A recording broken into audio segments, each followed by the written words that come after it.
Jain sir, मेरा नाम रंजीता है। मैं हरियाणा से हूं और मुझे राजस्थान काडर एलोकेट हुआ है। सर, मेरी डिस्ट्रिक्ट प्रैक्टिकल ट्रेनिंग के दौरान शुरुआत में ही एक अति विषम लॉ एंड ऑर्डर सिचुएशन का जिले में सामना करना पड़ा। सर, इस दौरान मुझे संयम के, स्पेशली पुलिस फोर्सेस में संयम के महत्व का ज्ञान हुआ।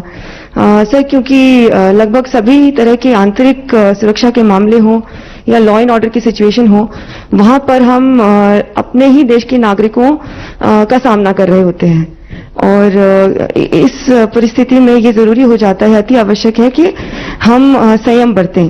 और जैसा कि सर हमारी अकादमी में भी काफी जगह हम ये पढ़ते हैं कि सरदार पटेल जी ने आईपीएस प्रोबेशनर्स और आईपीएस अधिकारियों को संबोधित करते हुए कहा था कि अगर कोई जिस क्षण एक पुलिस अधिकारी अपना संयम खो देता है, उसी क्षण वो एक पुलिस अधिकारी नहीं रहता। तो सर, और इस ट्रेनिंग के दौरान सर, चाहे वो अकादमी में हो या चाहे वो जिले की जो व्यवहारिक प्रशिक्षण था उसके दौरान हो, ये लगातार एहसास होता रहा कि जो पुलिस के आदर्श हैं, जो मूल्य हैं, जैसे कि धैर्य हो, संयम हो या साहस हो, उसका सर मुझे लगातार आभास होता रहा। रंजीता जी, आपने ट्रेनिंग के दौरान जो भी उपलब्धि हासिल की है उनके लिए आपको बहुत बहुत बधाई।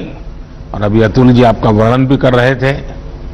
आपके बारे पढ़ और सुन रहा था तो लगा कि आपने हर जगह अपना सिक्का जमाया है।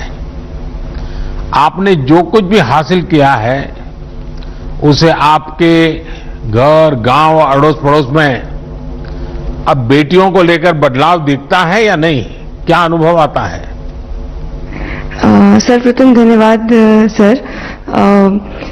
सर, आसपास जो परिवार है, परिवारगण है, मित्रगण है, समाज है, सर हमारे जैसे ही सिलेक्शन के बाद में पता चला कि सिलेक्शन हुआ है तो विभिन्न वर्गों से सर कॉल्स आए कि आप आइए और हमारे यहाँ बच्चों से बातचीत कीजिए।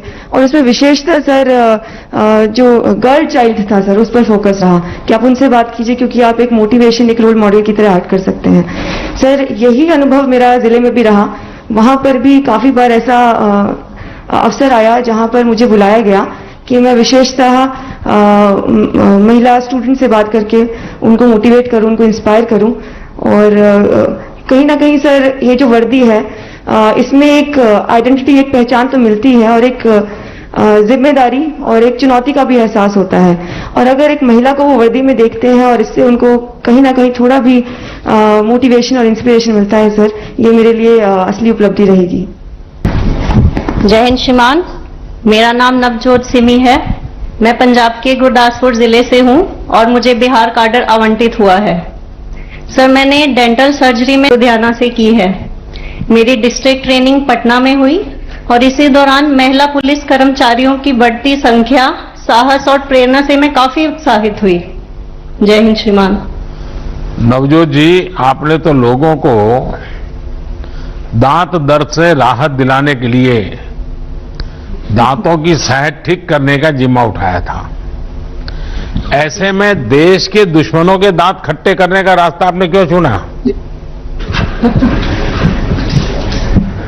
सर, मैं सिविल सर्विसेज की तरफ सर मेरा झुकाव काफी पहले से ही था। और सर, एक डॉक्टर का काम और एक पुलिस का काम भी लोगों की पीड़ा को दूर करना ही होता है सर।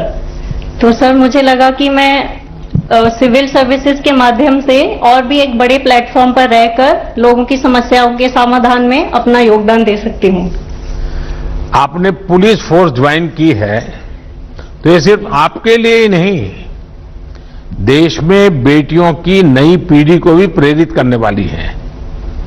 आज पुलिस में बेटियों की भागीदारी बढ़ रही है। इस पार्टिसिपेशन को बढ़ाने के लिए आपका कोई सुझाव हो या फिर आपके कोई अनुभव हो तो मैं जरूर सुनना चाहूंगा। सर, अभी हमारी डिस्ट्रिक्ट प्रैक्टिकल ट्रेनिंग के दौरान बिहार पुलिस एकेडमी राजगीर में हम लोग ट्रेनिंग में थे। सर, वहां पर विमेन कांस्टेबल्स का एक बहुत ही बड़ा बैच था।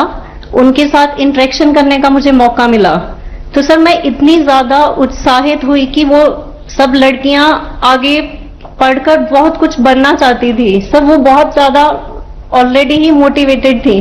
तो सर, मुझे बहुत अच्छा लगा और मैंने ये सोचा कि जब भी मैं अपने कार्य में अपने फील्ड में जाऊंगी तो महिलाओं के लिए मैं जरूर कुछ करूंगी ताकि उनकी एजुकेशन में स्पेसिफिकली कोई कमी ना आ सके सर। जैसा भी हो सका मैं उनके लिए जरूर कुछ करूंगी।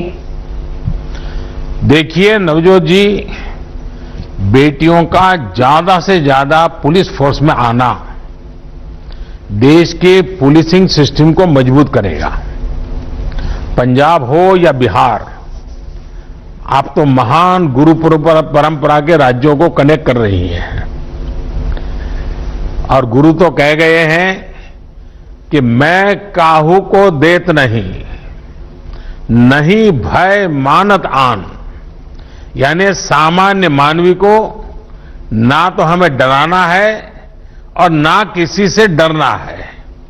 मुझे विश्वास है कि आप इसी प्रेरणा से आगे बढ़ेगी और पुलिस सेवा को और अधिक समावेशी और संवेदनशील बनाने में सफल होगी। मेरी आपको बहुत शुभकामनाएं हैं। धन्यवाद सर। जय हिंद।